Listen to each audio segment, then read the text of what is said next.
प्रकार से आप आशीषित होने वाले हैं और आपके जीवन में एक नया चैप्टर, नया अध्याय आज के दिन से खुलने वाला है। तो हम वचन पढ़ेंगे, यहोशू अध्याय 4 वचन 24।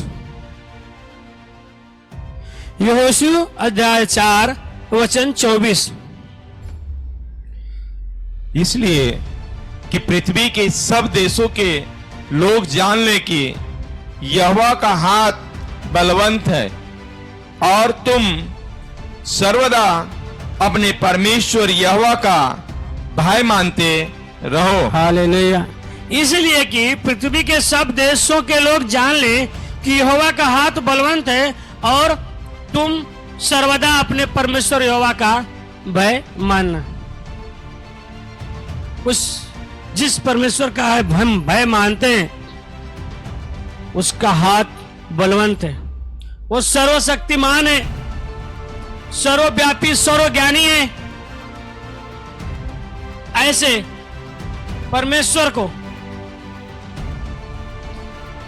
जिसने इस सृष्टि को बनाया, इस सृष्टि में जीवन यापन करने को हमें दिया, हम उस परमेश्वर का भय मानते हैं और हम सभी को सर्वदा उस परमेश्वर का भय मानना चाहिए।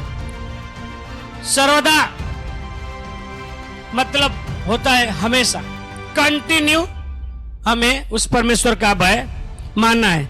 आगे वचन पढ़ेंगे, व्यवस्था विवरण अध्याय 10 वचन 12।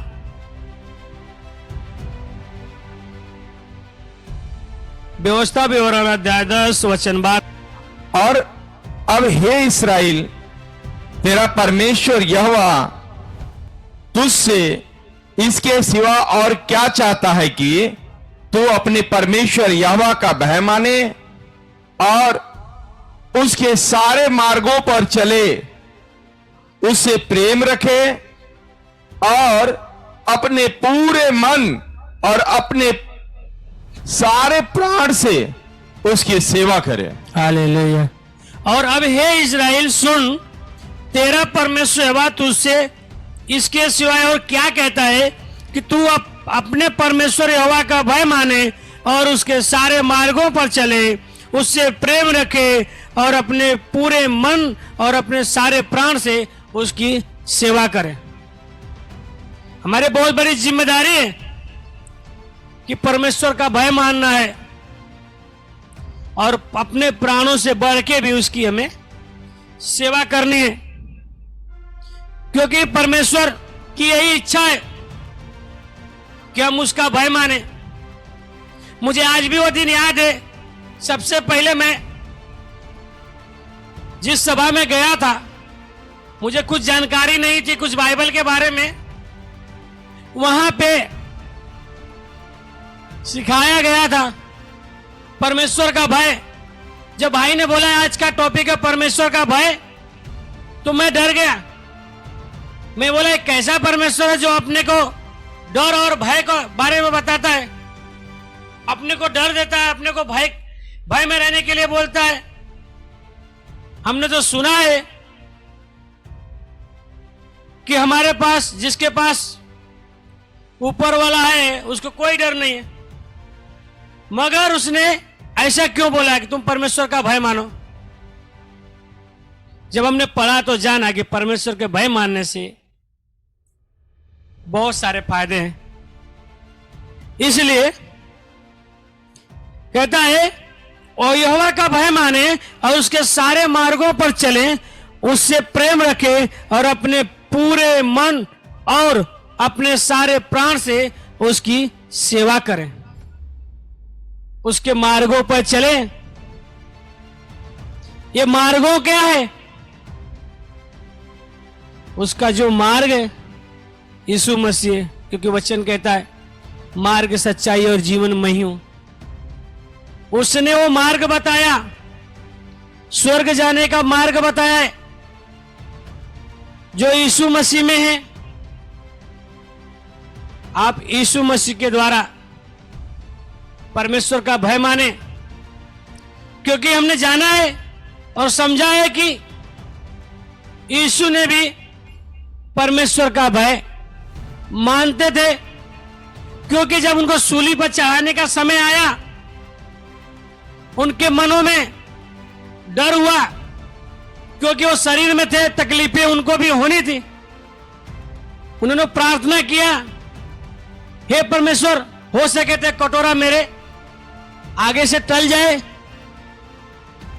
फिर भी उनके अंदर परमेश्वर का डर था कि परमेश्वर ने उन्हें भेजा है,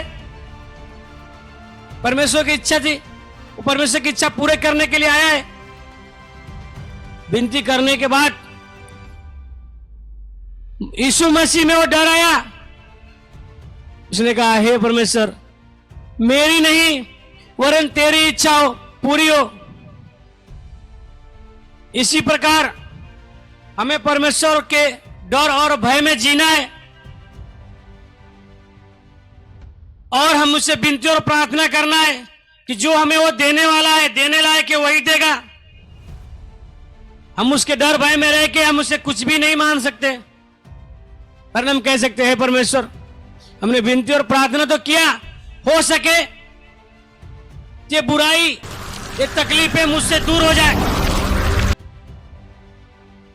हो सके तो मुझे धन और इस जीवन में जीने के लिए सब भली वस्तु मिल जाए, वरन मेरी नहीं परमेश्वर तेरी इच्छा पूरी हो।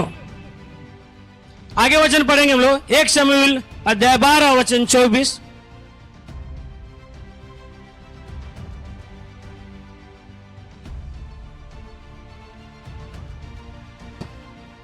केवल इतना ही हो कि तुम लोग यहोवा के भय मानो और सच्चाई से अपने संपूर्ण मन के साथ उसकी उपासना करो, क्योंकि वह तो सोचो कि उनकी तुम्हारे लिए कैसे बड़े बड़े काम किए हैं। हालेलुया। केवल इतना हो कि तुम यहोवा का भय मानो और सच्चाई से अपने संपूर्ण मन के साथ उसकी उपासना करो, क्योंकि यह सोचो कि उसने तुम्हारे लिए कैसे बड़े बड़े काम किए हैं। परमेश्वर ने हमारे जीवन में बहुत से बड़े बड़े काम किए, बहुत से बड़े बड़े आश्चर्य कर्म किए हैं। उनके कार्यों को देखो और जानो और उसके भय में जियो, क्योंकि हमें परमेश्वर ने अपना पुत्र दिया है कि वह पुत्र हम पर प्रकट होकर उसकी सच्चाई बताए और उसकी उपासना करने में हमारी सहायता करे।